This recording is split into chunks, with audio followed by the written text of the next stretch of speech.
Hello everyone, আজকে আমরা guardian newspaper থেকে অর্থাৎ গার্ডিয়ান নিউজপেপার একটা আর্টিকেল থেকে ইংরেজি শিখব। So without making a delay let's get started our today's session. Guardian নিউজপেপারের এই আর্টিকেলটাতে কী আছে আমরা দেখব, হেডিংটা আগে পড়ব, একটু চলি। আমরা বিভিন্ন বেসিক সহ বিভিন্ন কিছু জানবো। সো সবাই একটু ফোকাস করেন যাতে করে আমরা ইংলিশটা একটু ভালোভাবে শিখতে পারি। ওকে, এখানে একটু খেয়াল করেন, টাইটেলটা হচ্ছে এইটা। টাইটেলটা আমি আরেকটু বড় করে নেই। বলছে ইটস আ ওয়ার্নিং। হ্যাঁ, এখানে ইটসটা নিয়ে অনেকের কনফিউশন থাকে যারা নতুন শেখেন। আমাদের আয়োজনগুলো মূলত যারা বেসিক দুর্বল তাদের জন্য। একটু খেয়াল করেন, ইটস দুইটা আছে, এইটা একটা ইটস, আর একটা এইখানে যেটা আছে সেটা। এই ইটসটা আমরা ব্যবহার করি হচ্ছে পজিটিভ অ্যাডজেক্টিভ হিসেবে। গ্রামারের দরকার নাই, কোনগুলো একটু ব্যবহার দেখাই। ধরো আমি বললাম আমার আইডিয়া, তাহলে আমি কি বলি? মাই আইডিয়া। আইডিয়া। আমি বললাম আমার এলাকা, তাহলে বলবো মাই এরিয়া। যদি বলি তার এলাকা, তাহলে পুরুষ হইলে বলি হচ্ছে হিজ এরিয়া, হিজ এরিয়া। আর যদি মহিলা হয় আমরা বলি হার এরিয়া, এরিয়া। যদি বলি আমাদের এলাকা, তাহলে আওয়ার এরিয়া। এই যে হিজ, হার, আওয়ার, দেয়ার, মাই, এগুলোকে পজিটিভ অ্যাডজেক্টিভ বলা হয়।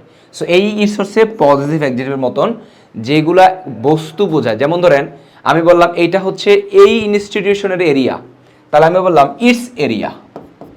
ইটস এরিয়া মানে এইটার এলাকা, এইটা মানে ইনস্টিটিউশনের কথা বলতেছি, ওইভাবে ব্যবহার করা হয়েছে। আর এই জায়গায় এটা হচ্ছে ইট ইজ বা ইট হ্যাজ, যে কোনো দুইটা বোঝাবে। ইট ইজ অথবা ইট হ্যাজ, অ্যাপোস্ট্রফির পরে যে অ্যাজটা, ঠিক আছে? সো এই কনফিউশনটা যেন আজকে থেকে আর না থাকে। সো আমরা দেখি বাকি অংশটা কি বলছে। ইটস আ ওয়ার্নিং, এটা একটা সংকেত, মানে একটা সতর্ক সংকেত। ইউকে নেচার চিফ, নেচার মানে পরিবেশ, প্রকৃতি, প্রকৃতির যে প্রধান, অর্থাৎ নেচার বিষয়ক, প্রকৃতি বিষয়ক যিনি প্রধান, উনি বলছে, উনি সাউন্ডস, সাউন্ডস মানে তার কথার মধ্যে একটা এমন ধরনের ইঙ্গিত বা শব্দ শোনা যাচ্ছে, কিসের? অ্যালার্ম, একটা সংকেতের। Over ecosystem collapse, over ecosystem মানে ইকোসিস্টেম সম্পর্কে। অ্যালার্ম ওভার, সংকেত কিসের উপরে?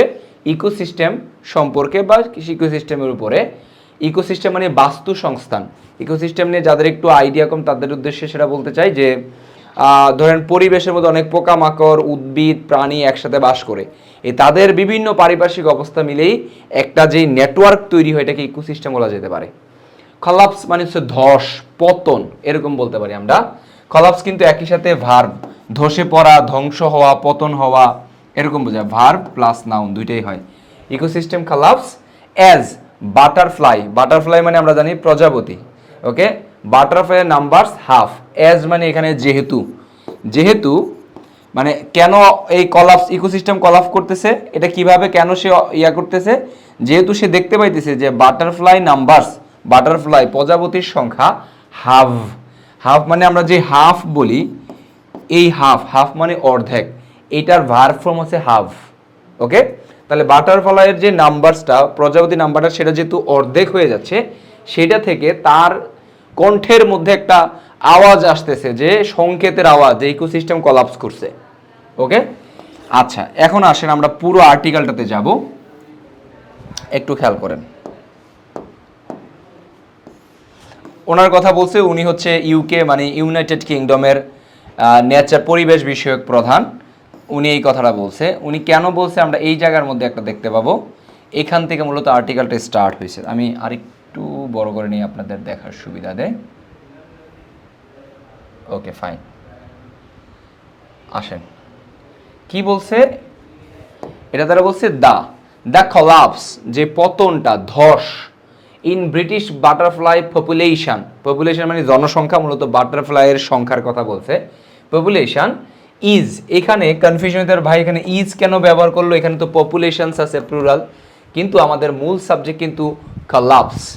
যখন দুইটা, যখন অনেকগুলা নাউন যুক্ত করা হয় প্রিপোজিশন দিয়ে, যেমন আমি একটা কথা বলতে পারি, যেমন আপনারা দ্য স্টুডেন্টস অফ বাংলাদেশ আমি যদি বলি, এইখানে অফ দ্বারা দুইটা নাউনকে যুক্ত করছি, কিন্তু মূল সাবজেক্ট হচ্ছে আমার স্টুডেন্টস। দ্যাট ইজ ওয়াই আমরা এখানে আর ব্যবহার করব, অথবা ওয়ার ব্যবহার করব, অথবা হ্যাভ ব্যবহার করব, মানে প্লুরালের যে অক্সিলারি ভার্বগুলো চাইলে ব্যবহার করব। বিডির কারণে আমরা তো এখানে ইজ ব্যবহার করব না, কারণ আমাদের সাবজেক্ট হচ্ছে সবসময় মাথায় রাখবেন, যদি অনেকগুলা প্রেপোজিশন দিয়ে একটা মূল সাবজেক্ট তৈরি করা হয়, প্রথম প্রেপোজিশনের আগের নাউনটাই হচ্ছে মূলত সাবজেক্ট ধরা হয়। এটা হচ্ছে আমার একটা প্রিপোজিশন আছে, এই প্রিপোজিশনের আগেরটা হচ্ছে এটা। যেমন দেখেন in butterfly, British butterfly population, এটার আগে যেটা আছে কালাপস, এন্ড দ্যাট ইজ ওয়াই এখানে হচ্ছে ইজ ব্যবহার করা হয়েছে। আচ্ছা, is a warning from nature, প্রকৃতি থেকে একটা warning about the resilience. Resilience মানে হচ্ছে স্থিতিস্থাপকতা, সহনশীলতা। স্থিতিস্থাপকতা মানে হচ্ছে সহনশীলতাও বোঝানো যায়, মানে পরিবেশের সাথে খাপ খাওয়ায় নেওয়া। রেজিলিয়েন্স মানে হচ্ছে আবার আগের জায়গায় ফের। স্থিতিস্থাপকতা বলতে একটা ভালো এক্সাম্পল হবে, আমরা যেমন কোনো রাবার যখন টান দেই, এটা যখন ছেড়ে দেই আবার জায়গায় চলে আসে, তার মানে রাবারের স্থিতিস্থাপকতা আছে, আবার পুনরায় ফিরে যেতে পারে আগের জায়গায়, এরকম একটা ব্যাপার। রেজিলিয়েন্স এটা একটা নাউনের মতন কাজ করে।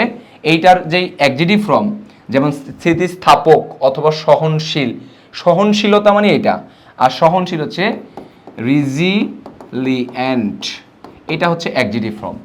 আচ্ছা, রেজিলিয়েন্স অফ দ্য ইউকে, হ্যাঁ, ইউকেস ইকোসিস্টেম, ইউকের ইকোসিস্টেম যে সহনশীলতা সম্পর্কে একটা ওয়ার্নিং, যে ইউকের ইকোসিস্টেমটা এখন আর অতটা সহনশীল না, পরিবেশ প্রকৃতি যারা বাস করতেছে তারা খাপ খাইয়ে নিতে পারতেছে না, এটা বলতেছে। সেইস ইংল্যান্ড নেচার চিফ, ইংল্যান্ডের পরিবেশ বিষয়ক প্রধান। রেইজিং কনসার্ন, রেইজিং মানে হচ্ছে কনসার্নের দুশ্চিন্তা বা চিন্তা বাড়িয়ে, অ্যাবাউট থ্রেটস হুমকি সম্পর্কে, to national force security, national থ্রেটটা কিসের প্রতি, টু ন্যাশনাল ফোর্স সিকিউরিটি, জাতীয় খাদ্য নিরাপত্তার প্রতি, যেহেতু the planet continuous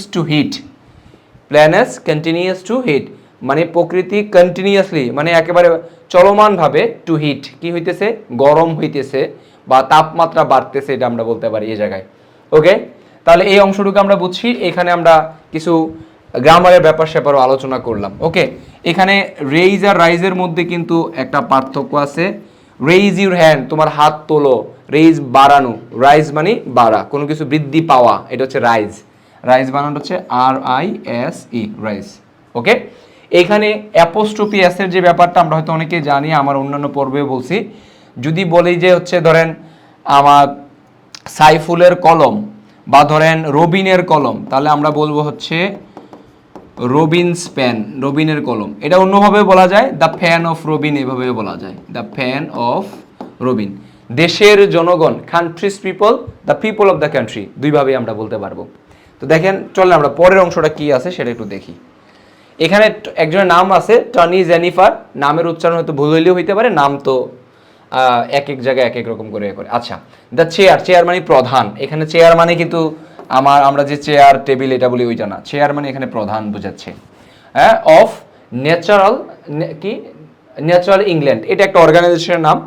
natural England নামে যে অর্গানাইজেশন সেটার প্রধান, সে বলছে, বলছে নিউ ডেটা, ডেটা মানে কি তথ্য উপাত্ত, এটা কিন্তু প্লুরাল, এটার সিঙ্গুলার ফর্ম হচ্ছে ডেইটাম।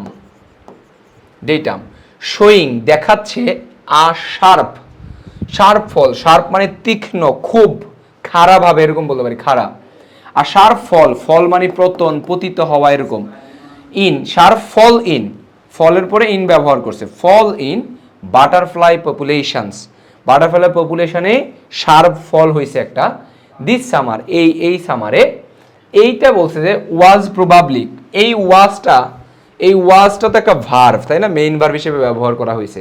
আমরা জানি am, is are was were একই সাথে অক্সিলারি ভার্ব হিসেবে ব্যবহার করা যায়, একই সাথে মেইন ভার্ব হিসেবেও ব্যবহার করা যায়। সো এই ওয়াজের নাউনটা কি, নাউনটাই পুরাটাই, যে says new data showing a sharp fall in butterfly population this summer, এই পুরো কথাটাই, যে নতুন ডাটা যেই বাটারফ্লাই পপুলেশনের ইয়াটা দেখাচ্ছে, এইটা ওয়াজ প্রবাবলি, সম্ভবত, প্রবাবলি দ্য কনসিকুয়েন্স, প্রবাবলি অর্থে আমরা অন্যান্য ক্ষেত্রে মেবি ব্যবহার করি, অথবা পসিবলি ব্যবহার করতে পারি, পসিবলি, হ্যাঁ, এরকম। আচ্ছা, মেবি প্রবাবলি দ্য কনসিকুয়েন্স হচ্ছে ফলাফল, কনসিকুয়েন্স। যেমন এটা তুমি যদি এমন কঠোর একটা উদ্যোগ নাও, এটার কনসিকুয়েন্স কিন্তু ভালো হবে না, মানে ফলাফল ভালো হবে না, ঠিক আছে। আচ্ছা, কনসিকুয়েন্স অফ হ্যাবিটেট মানে হচ্ছে বসবাস, হ্যাঁ, হ্যাবিটেট লস মানে বাসস্থান, বসবাস না বাসস্থান, বাসস্থানের যে ক্ষতি, এইটার ফলাফল and the use of pesticides. এই যে এইগুলা হইতেছে যে বাটারফ্লাই পপুলেশন কমে যাচ্ছে, এটা মূলত হচ্ছে কিসের ফলাফল? বাসস্থান কমে যাওয়া এবং ইউজ ব্যবহার, কিসের ব্যবহার? পেস্টিসাইডের ব্যবহার। পেস্টিসাইড মানে কীটনাশক ব্যবহারের কারণে। এবং এই জিনিসটা making the insect less resilient, এই জিনিসটা কি করতেছে? ইনসেক্টে লেস, কম রেজিলেন্ট, সহনশীল করতেছে to the extreme weather. Extreme মানে খুব বা একেবারে কঠোর এরকম। ওয়েদার মানে হচ্ছে আবহাওয়া। এই বানানটা একটু খেয়াল করে। আমরা আরেকটা আছে ওয়েদার। ওয়েদার, ওয়েদার মানে হচ্ছে কিনা। কিনা মানে হচ্ছে ওই যে আমি সেখানে যাব কিনা আসিও না, I am not sure whether I'll be there, এরকম। হ্যাঁ, বা আমি সেখানে যাব কিনা শিওর না, এটা হচ্ছে ওয়েদার। এই ওয়েদার মানে আবহাওয়া। হ্যাঁ, এক্সট্রিম ওয়েদার ফ্লাকচুয়েশন, ফ্লাকচুয়েশন মানে ওঠানামা করা। হ্যাঁ, এটাকে একটা ভার্ব ফর্ম আছে ফ্লাকচুয়েশনের, সেটা হচ্ছে ফ্লাকচুয়েট, ওঠানামা করা। যেমন আমরা বলতে পারি এখন ফর এক্সাম্পল বাজারে ডিমের দাম ফ্লাকচুয়েট করতেছে, ওঠানামা করতেছে, ওইটা ভার্ব আর এটা ফ্লাকচুয়েশনস। ওকে, দ্য স্কর্চিং হিট, এই স্কর্চ শব্দটা খুবই সুন্দর একটা শব্দ, একটু মাথায় রাখেন। যখন অনেক প্রখর রোদ থাকে, বাইরে ব্রাইট সান থাকে, মানে প্রখর রোদ। প্রখর রোদের ইংলিশ কি? Bright sun. ব্রাইট সান বলতে পারি আমরা। প্রখর রোদ থাকে তখন ওই যে ওইটা রোদের তাপমাত্রাটা আমাদের পুড়ে দেয় না, দগ্ধ করে ফেলে, পুড়ায় ফেলে। হ্যাঁ, এরকম চামড়া পুড়ায় ফেলে, এরকম এটাকে বলা হয়। বা আগুনের ক্ষেত্রেও স্কর্চ শব্দের ব্যবহার করা হয়, দগ্ধ করা, পোড়ায় ফেলা, এরকম জ্বালা যন্ত্রণা, এটাকে বলে স্কর্চিং হিট। হিটটা কেমন? দগ্ধ করার মতন হিট। অ্যান্ড ওয়েটার, ওয়েট মানে ভেজা, ভেজা। ওয়েটার ওয়েদার মানে ভেজা আবহাওয়া। ড্রাইভেন বাই, এটা কি দ্বারা? ড্রাইভেন, কি দ্বারা পরিচালিত বা চালিত? ড্রাইভ থেকে আছে ড্রাইভেন বাই গ্লোবাল হিটিং, এই যে বৈশ্বিক যেই তাপমাত্রা, এইটা দ্বারা পরিচালিত হয়েছে, মানে এইটা থেকে আসছে মূলত এই ব্যাপারটা। ঠিক আছে, আমরা পরেরটায় যাব। ফিগার্স, ফিগার্স মানে একটা ধরেন কোনো ডেটার ফিগার বা কোনো একটা চিত্র, এরকম বোঝাইতেছে। Figures from British Butterfly Conservation this week, এই উইকে ব্রিটিশ বাটারফ্লাই কনজারভেশন মানে সংরক্ষণ, এদের থেকে শোড, আমাদের দেখায় যে ওই ফিগারটা আমাদেরকে দেখায় অবজার্ভ বাটারফ্লাই নাম্বারস, মানে বাটারফ্লাই নাম্বার যেগুলো অবজার্ভ করা হয়েছে মানে দেখা হয়েছে, এগুলা হ্যাড অলমোস্ট হাফড, কি হয়েছে? All had almost half, almost মানে হচ্ছে প্রায়, প্রায়। ওকে, প্রায় অর্থে আরও কিছু ব্যবহার করা যায়, অ্যাবাউট ব্যবহার করা যায়, অ্যারাউন্ড ব্যবহার করা যায়, অথবা অ্যাপ্রক্সিমেটলি ব্যবহার করা যায়, অ্যাপ্রক্সিমেটলি, অ্যাপ্রক্সিমেটলি এত, প্রায়। ওকে, এখানে আমরা চাইলে অলমোস্টের জায়গায় অ্যাপ্রক্সিমেটলি ব্যবহার করতাম, হ্যাড অ্যাপ্রক্সিমেটলি হাফড। ওই যে হাফ মানে অর্ধেক, ভার্ব ফর্ম ব্যবহার করছে, এটা পাস্ট পারফেক্ট টেন্সের হেড প্লাস V3 ব্যবহার করছে। ওকে, অ্যাপ্রক্সিমেটলি কত? টু, এত। এটা কমে কোথাতে আসছে? টু, এইটাতে আসছে। টু মানে এই জায়গায় এসে থামছে। কত হইতে পারে এটা? কত? একক, দশক, শতক, হাজার, অযুত, লক্ষ। হ্যাঁ, 9,35,000। দ্য লোয়েস্ট এভার, এই জিনিসটাই হচ্ছে একটা হাইফেন দিয়ে দিছে, দেখেন, দ্য লোয়েস্ট এভার। হ্যাঁ, একটা তথ্য দিছে, চাইলে এটা কমা দিয়েও দেওয়া যায়। দ্য লোয়েস্ট, একেবারে সবচেয়ে কম। লোয়েস্ট কোত্থেকে আসছে? লো থেকে কম, তারপরে হচ্ছে লোয়ার, তারপরে হচ্ছে লোয়েস্ট। এটা মূলত হচ্ছে আপনার, আমরা অ্যাডজেক্টিভের 3টা ফর্ম থাকে, পজিটিভ, কম্পারেটিভ, সুপারলেটিভ। যেমন গুড, বেটার, বেস্ট, এগুলো আমরা শিখছি। মোর বিউটিফুল, মোস্ট বিউটিফুল, এরকম। পুয়ার, পুয়ার আর পুয়ারেস্ট, এরকম। দ্য লোয়েস্ট এভার টোটাল, মানে এ পর্যন্ত যা আছে তার মধ্যে সবচেয়ে লোয়েস্ট ইন দ্য কত বছরের মধ্যে lowest? In 40 year history of the UK count, ইউকের কাউন্টে, ইউকে যে গণনা করছে গণনার 14 বছরের মধ্যে, 14 বছরের হিস্ট্রির মধ্যে সবচেয়ে কম হচ্ছে এই বাটারফ্লাইয়ের সংখ্যা। ঠিক আছে, এখানে 14 ইয়ার্সের একটু ব্যাপার দেখেন। আমরা যদি 14 ইয়ার্স লিখতাম 14 বছর, তাহলে কিন্তু 14 ইয়ার্স বলা লাগতো। এখানে একটা হাইফেন ব্যবহার করছে, এটাকে বলা হয় হচ্ছে আপনার হাইফেনেটেড অ্যাডজেক্টিভ বলা হয় মূলত। অর্থাৎ আপনি এটাকে একটা অ্যাডজেক্টিভের মতন ব্যবহার করছেন। 40 ইয়ার, 14 বছর। হিস্ট্রি মূলত নাউন, নাউনকে মডিফাই করছে কে? অ্যাডজেক্টিভস। ধরুন আমি বললাম আমি ওইখানে 14 দিন থাকবো, I will be there for 14 days. কিন্তু আমি বলবো আমার সেখানে একটা 14 দিনের জার্নি হবে, তাহলে 40 ডে জার্নি, এটা আমাকে বলতে হবে জার্নিটার নাম, হিস্ট্রিটার একটা নাম দেওয়া হয়েছে। এটা হচ্ছে আপনার অ্যাডজেক্টিভ দিয়ে তথ্য দিছে একটা 40 ইয়ার। হাইফেনেট অ্যাডজেক্টিভের ক্ষেত্রে এখানে অ্যাজ ব্যবহার করা যাবে না। ওকে, তারপর বলছে যে স্পেসিস, স্পেসিস মানে প্রজাতি, প্রজাতিগুলো কি কি, ইনক্লুডিং, ইনক্লুডিং মানে হচ্ছে সহ, এই প্রজাতির ভিতরে ইনক্লুড করে কি সহ, কি সহ, কমন ব্লু, এগুলো হচ্ছে নাম, প্রজাতির নাম, small tortoiseshell and Scotch argus, এই প্রজাতিগুলা।